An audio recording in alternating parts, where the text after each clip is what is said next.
ওইটা কিভাবে দেখবেন? বিকাশ রঞ্জন ভট্টাচার্য মামলাটা করেছে, মামলাটা লড়েছে। বিকাশ রঞ্জন ভট্টাচার্য কি সুপ্রিম কোর্ট? বাবা, সিপিএমের এত পাওয়ার? বিকাশ রঞ্জন ভট্টাচার্য কি হাইকোর্ট? সিপিএমের এত পাওয়ার? তাহলে আপনার কল্যাণ ব্যানার্জি করছেটা কি? আমার তো প্রশ্ন এটাই।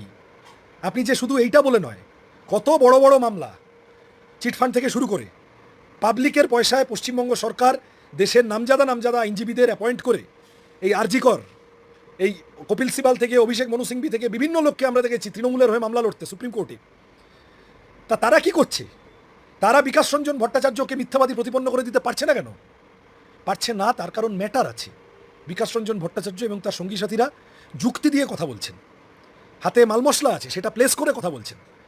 তুমি যদি চাকরিতে চিটিংবাজি না করতে নিয়োগের সময়, তাহলে বিকাশ ভট্টাচার্য মামলা করতে পারতেন না। বিকাশ ভট্টাচার্যকে তারপরেও যদি কেউ ধরে বেঁধে একটা রাজনৈতিক উদ্দেশ্য নিয়ে মামলা করাতো, সেই মামলা কোর্টে টিকতো না। সে মামলা টিকে গেল, বিচারপতি রায় দিলেন, বিভিন্ন রকম কায়দাকানুন করেও তুমি সেই রায়ে ঘোরাতে পারছো না। তার মানে ডালমে কুচ কালা হ্যায়। বিকাশ রঞ্জন চাকরি খায়নি, বিকাশ ভবন চাকরি খেয়েছে। এই পরিষ্কার কথাটা বলা দরকার।